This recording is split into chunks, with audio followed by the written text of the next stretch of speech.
Assalamualaikum warahmatullahi wabarakatuh. Sahabat, tadi kita jumpa lagi. Kita dapat pertanyaan, Pak.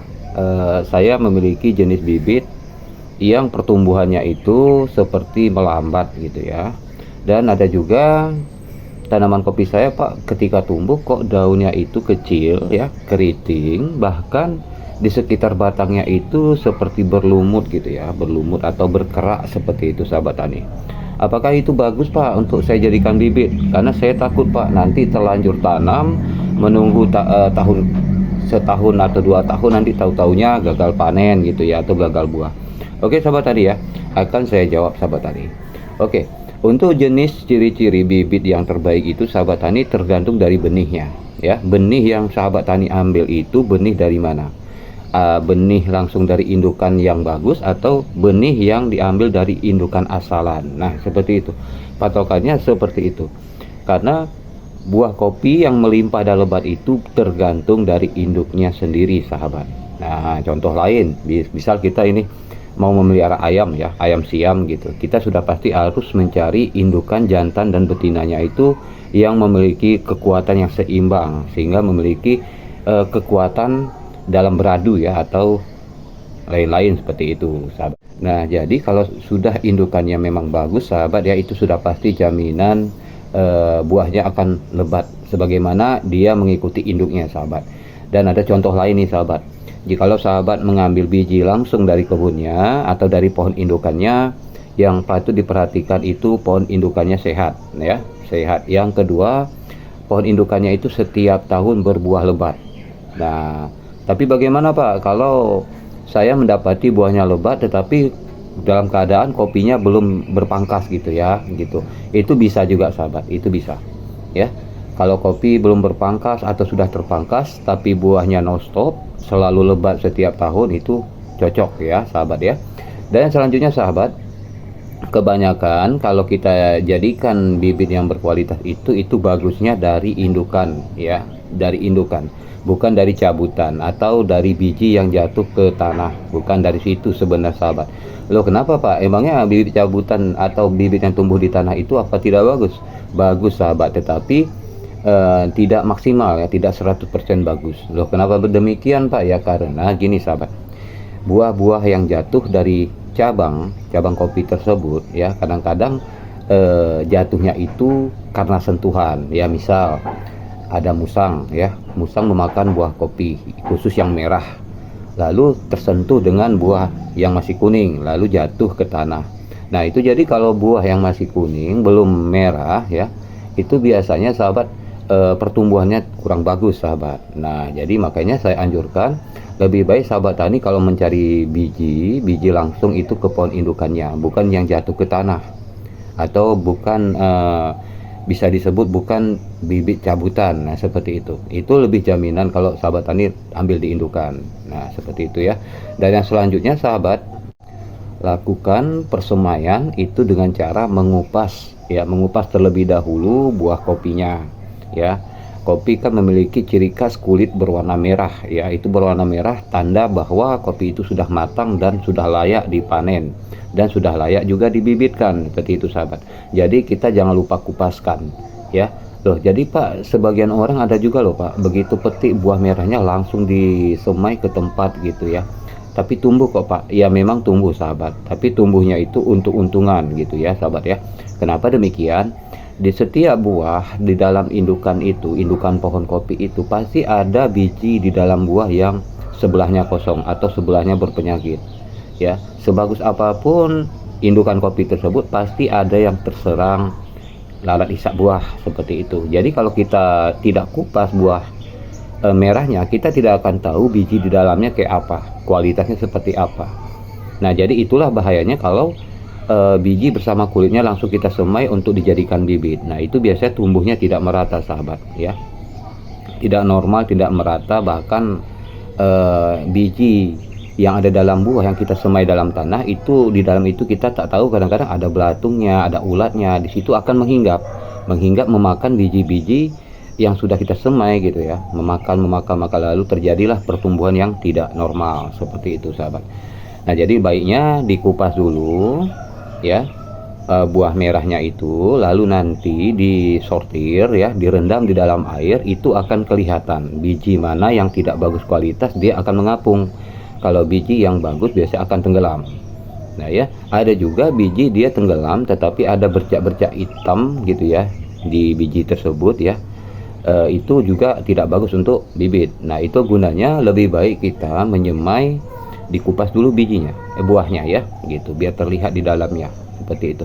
Jadi kalau sudah kita kupas sahabat, kita sudah tahu membedakan, mensortir mana yang tidak bagus dan mana yang bagus, itu nanti tumbuhnya akan merata dan serentak ya, tumbuhnya akan merata dan serentak. Kalau bijinya berpenyakit ya, itu biasanya tumbuhnya tidak merata atau tidak serentak. Seperti itu cara mudah kita memahaminya sahabat. Nah jadi ada lagi sahabat ya, ada lagi yang perlu diperhatikan. Lakukan perendaman dengan menggunakan ZPT ya. ZPT ini kan banyak ya di toko pertanian, atau lakukan dengan teknik yang pernah saya bagikan di video sebelumnya pada sahabat tani ya, dengan perendaman menggunakan garam, bawang merah, nah ya, direndam, boleh 17 jam, boleh juga 1 harian penuh, seperti itu ya. Pokoknya ada di video saya yang sudah lama saya muat, dan juga alhamdulillah banyak sekali yang sudah merasakan hasilnya, yang dimana setelah melakukan penyemaian biji itu kan akan keluar mata dari biji tersebut ya, mata halus ya, seperti tunas kecil. Itu biasanya kalau untuk kopi Arabica ini sahabat biasanya itu 1 bulan, tetapi kalau sudah kita beri, kita rendam dengan garam dicampur dengan bawang merah, itu biasanya 2,5 minggu ya, 23 hari lah kita bilang, itu biasa sudah tumbuh sahabat. Nah jadi saya sering menggunakan cara ini setiap saya ingin melakukan penyemaian atau melakukan pembibitan baru ya. Jadi namanya kita petani kopi itu sebaik-baiknya, walaupun kita lihat di kebun kopi kita tumbuh kopinya semua sehat, belum tentu selamanya selamat ya. Kadang-kadang ya seperti saat ini sahabat, datang musibah banjir, tersapu oleh banjir, lalu bibitnya menghilang atau kopinya habis ya gitu ya.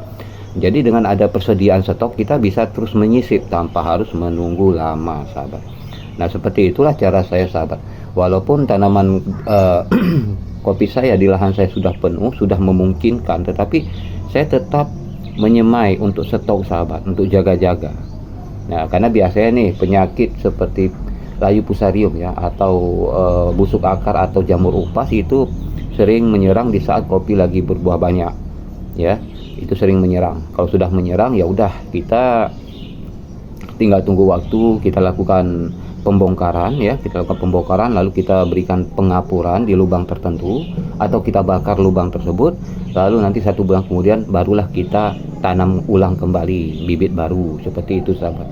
Jadi jangan anggap remeh ya, bahwa sebenarnya menjadi petani kopi ini sehebat-hebatnya kita mencegah tanaman kita supaya tidak terserang, itu tidak bisa sahabat ya. Terlebih-lebih kalau di tempat kita ini sering terjadi namanya perubahan iklim ya, seperti itu ya sahabat tani. Oke, untuk mengenai pertumbuhan kopinya kok keriting ya Pak ya daunnya, nah itu tadi sahabat tani, kebanyakan biasanya biji yang masih belum terlalu matang kita paksa menjadi bibit. Nah itu penyebab pertama. Yang kedua, sewaktu kita lakukan penyemaian kan sudah tumbuh tuh ya, sudah berjalan 1-2 bulan, datanglah penyakit yang namanya kutu putih atau kutu kebul menyerang tanaman kopi kita yang masih cantik-cantiknya tumbuh seperti itu ya. Itu penyebab biasanya mengakibatkan keriting. Yang ketiga, akibat dari serangan semut ya, serangan semut. Jadi kutu-kutuan yang menelurkan di bagian daun, batang pada tanaman kopi yang kita yang masih kecil, itu akan meninggalkan sisa manis sehingga datanglah semut menghinggapi dan bersarang, dan mengakibatkan daun kopinya menjadi keriting, kehitam-hitaman seperti itu sahabat. Dan masalah selanjutnya biasanya lahan persemaian kita jarang kita bersihkan di lingkungan sekitarnya, atau di sekitar bibit yang kita semai itu jarang kita bersihkan, sehingga terjadilah penyerangan hama yang tidak menentu. Nah jadi hama untuk kopi ini sangat banyak sahabat ya, sangat banyak sekali. Baik hama yang menyerang akar, baik juga hama yang menyerang batang dan daun, itu semuanya ada sahabat ya. Dan juga sahabat tani, ada juga bibit kopi kita tumbuh dengan keriting akibat terlalu lembab lahannya, itu juga menjadi penyebab sahabat. Selain keriting bisa juga menyebabkan kerdil ya, dan lambat tumbuh gitu sahabat. Dan yang paling sering terjadi pertumbuhan lambat ini pada kopi ini biasanya di lahan yang gambut sahabat, atau lahan rawa berair seperti itu. Nah itu sahabat tani perlu bikin lahan penyemaian agak tinggi supaya di saat hujan datang tidak tergenangi seperti itu sahabat ya. Itu jadi penting. Sebenarnya semuanya tergantung dari lahan kita masing-masing sahabat. Kalau di tempat sahabat tani di sana lahannya rawa berair, berarti harus dibikin bedengan persemaian yang lebih tinggi. Kalau di tempat sahabat tani lahannya lahan miring, itu tidak perlu dibuat bedengan ya. Dan kalau di tempat sahabat tani tempatnya rata, tanahnya sangat keras gitu ya, itu berarti sahabat tani harus gemburkan dulu, gemburkan dengan betul-betul digemburkan pakai cangkol, lalu barulah masuk tahap persemaian seperti itu sahabat.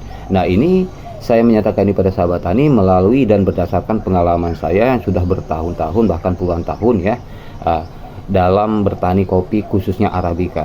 Nah jadi saya bagi kepada sahabat tani ini supaya sahabat tani dapat manfaatnya, dapat mengerjakan dengan mudah dan tidak ragu-ragu, tidak takut lagi seperti itu sahabat. Karena intinya kita ini tidak akan bisa kalau kita tidak belajar seperti itu. Apalagi lebih-lebih kalau kita ogah belajar pada orang yang sudah pengalaman. Nah itu kita nggak akan bisa gitu. Mungkin kita bisa tapi sangat lama baru kita bisa seperti itu ya. Oke baik, untuk sahabat tani dimanapun Anda berada ya, saya rasa sekilas dulu ya. Sampai hari ini saya belum bisa balik ke kampung saya khususnya Batin Baru karena akses jalan belum siap. Kalau sudah siap nanti saya akan bikin video langsung di kebun kopi saya sendiri seperti biasa ya sahabat tadi ya. Oke, jangan lupa like, comment, subscribe. Assalamualaikum warahmatullahi wabarakatuh.